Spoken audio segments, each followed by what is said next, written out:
Hi guys, today we're going to talk a multidimensional approach to disruptive behaviors, informing lifespan research from an early childhood perspective.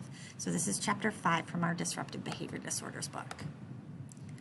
We're going to identify the advantages to using a multidimensional approach rather than a categorical approach, review the categorical approaches of disruptive behavior disorders, describe the advantages of a multidimensional approach, explain the access system of a multidimensional approach, explain the dimensions of a multidimensional approach, and then identify the next steps necessary to create a multidimensional approach.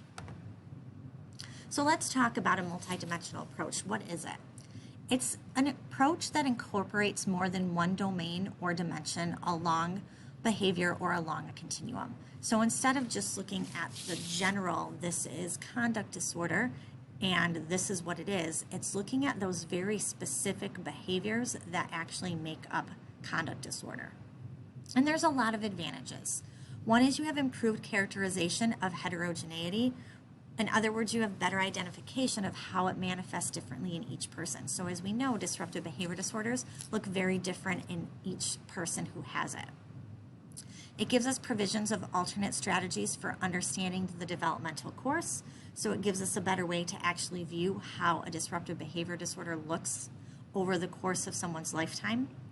It helps us in identifying the manner in which disruptive behavior disorders have co-occurring symptoms.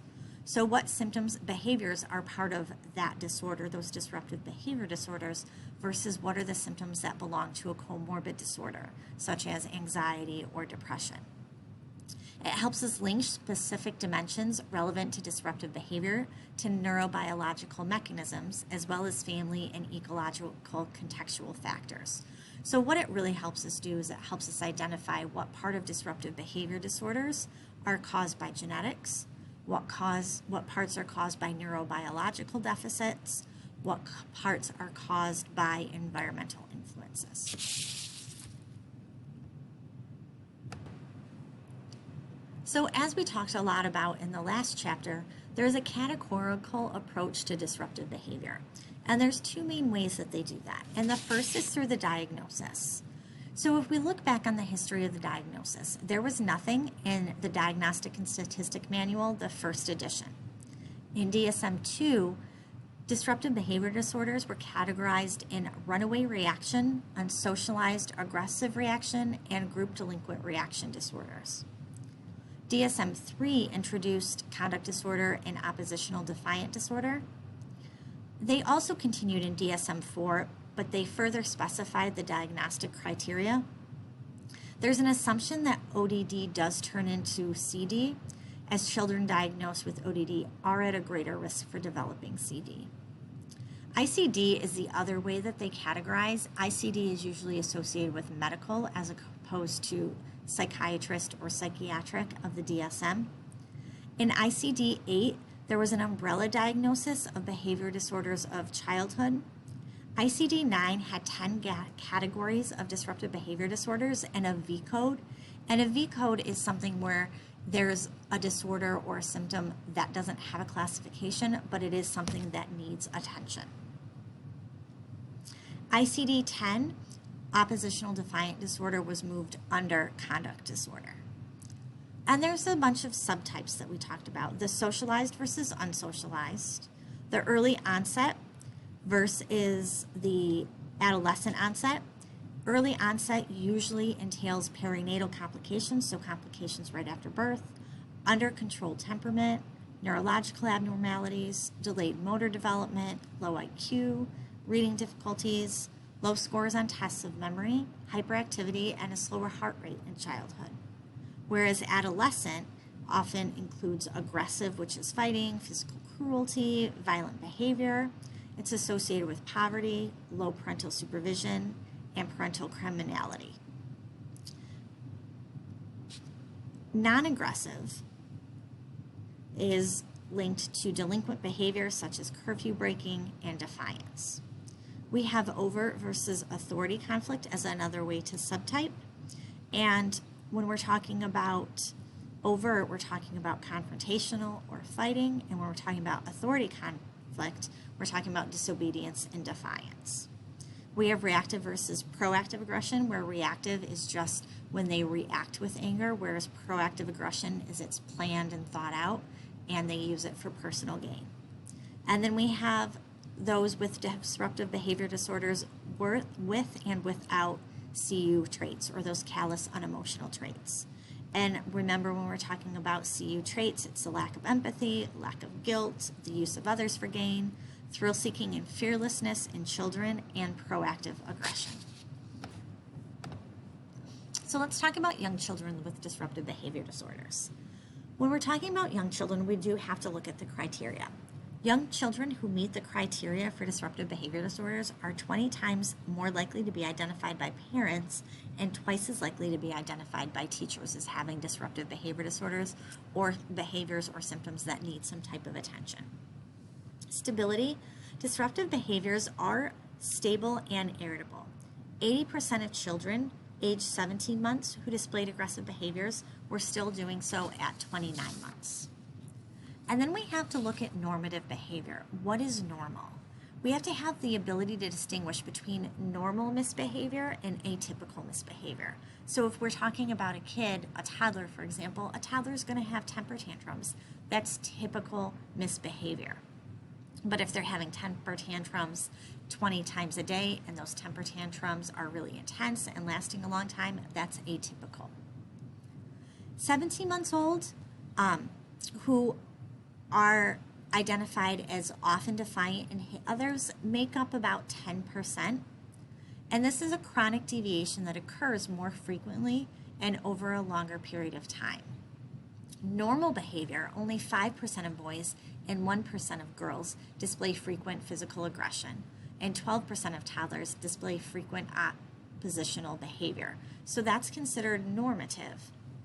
Before the age of 2, oppositional and aggressive behavior are distinct components of disruptive behavior disorder. So even before the age of 2, you can identify those symptoms that are very clearly going to result in a disruptive behavior disorder.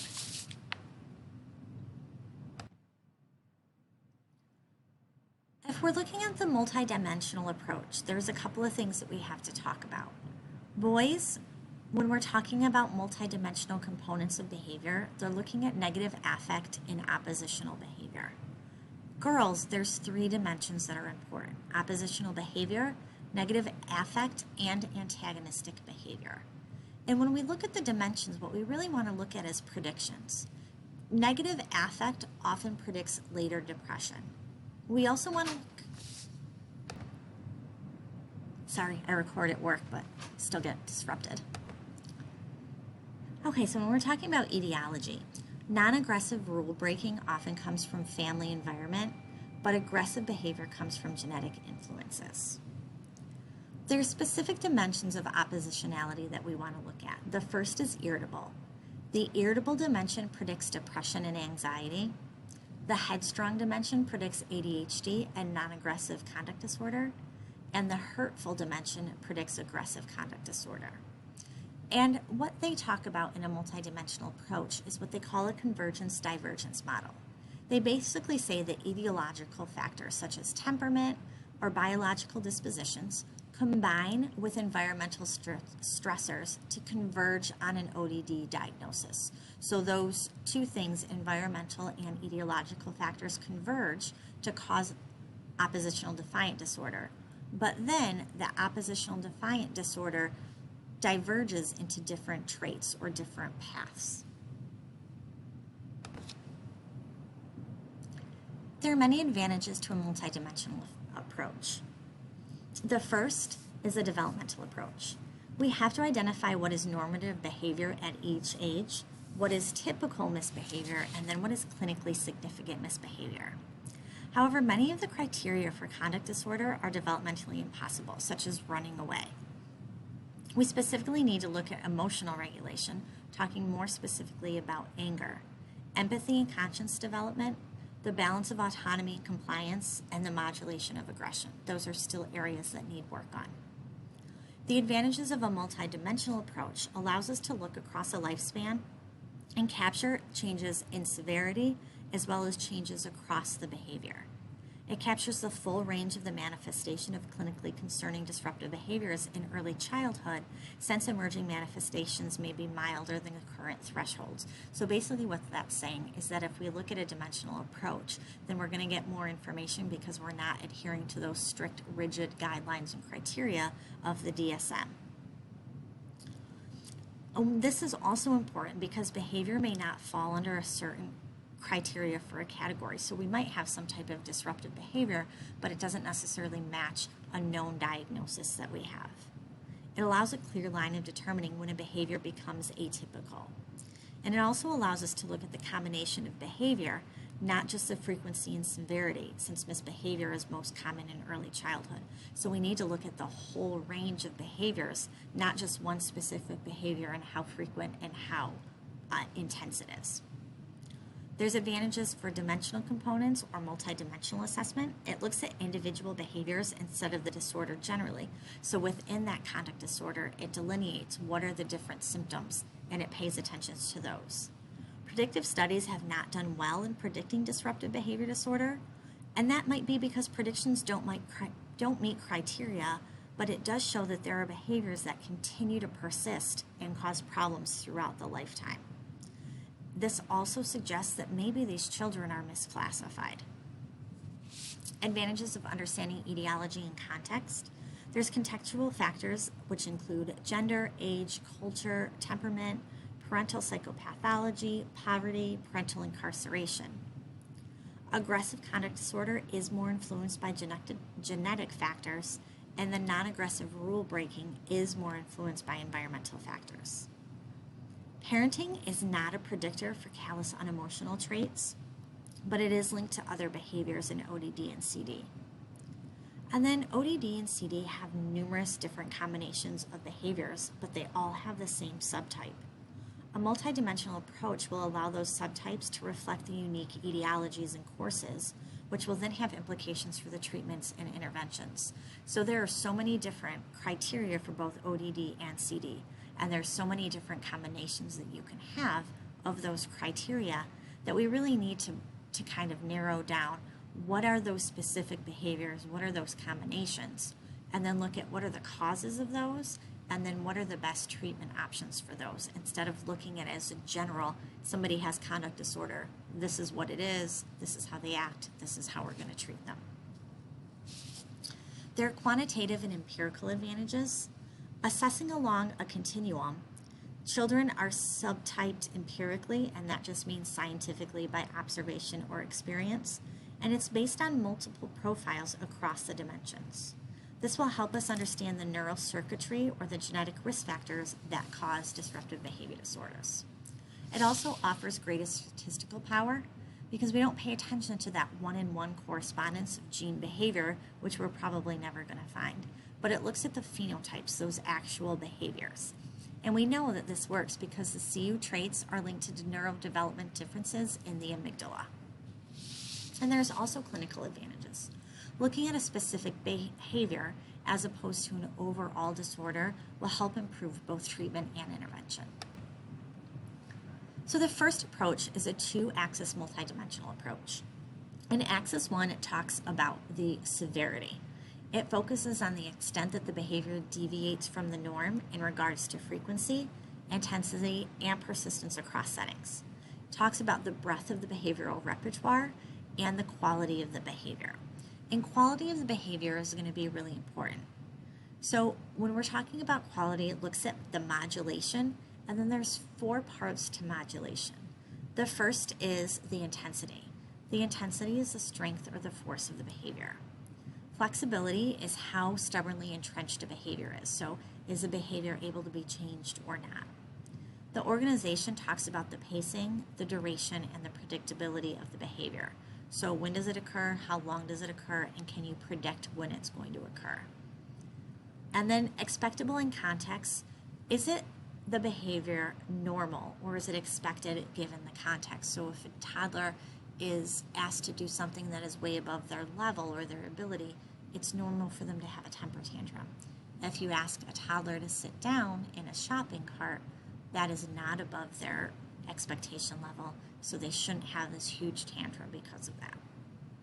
And then Axis 2 measures the components of the disruptive behaviors. So it looks at the specific behaviors. So it could be aggression, it could be noncompliance, it could be rule breaking.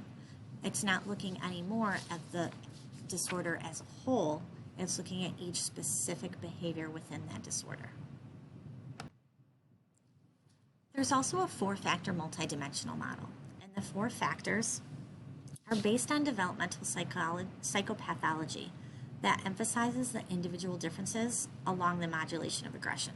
So what are the differences of how each child with a disruptive behavior disorder is able to lessen their aggression? It looks at the balance of autonomy and compliance. It looks at emotional regulation, empathy, and conscious development. It gives us a clinical understanding of the heterogeneous ways that disruptive behavior disorders present themselves while they're emerging. So looking at that early childhood context, not a child who's had a disruptive behavior disorder for years. Prior conceptual and empirical work that has looked at how they characterize disruptive behavior disorders is going to give us a good starting point. So the 4 dimensions include aggression, noncompliance, temper loss, and low concern for others. Aggression is a tendency to respond aggressively across contexts. Normative aggression in childhood occurs in response to frustration and achieves a goal, and that tapers off typically between 36 months and 42 months. Clinical manifestations of aggression include intense driven aggression, dysregulation, destructive aggression, and aggression that's directed at an adult. It also includes that proactive aggression. Proactive aggression is associated with maternal aggression, and then it also includes the hostile attribution bias. And this just means that children look at ambiguous situations as hostile, and then they respond with aggression. Noncompliance is the failure to comply with directions, rules, social norms. It's normative to say no to negotiate rules and to develop autonomy. However, clinical manifestations occur when it's severe, when it's pervasive, when it's persistent. When there's sneaky misbehavior, there's the reflexive no, so they say no no matter what, and noncompliance. Clinical manifestations is when it's active and definitive refusal. Disregard for rules and defiance in toddlers are also clinical manifestations. Resistance to control in young children, serious norm violations in teens are also clinical manifestations. Noncompliance related to response perseveration deficits, so that constant saying no, that constant refusing, shows a failure to inhibit behavior in response to punishment cues because of insensitivity to rewards.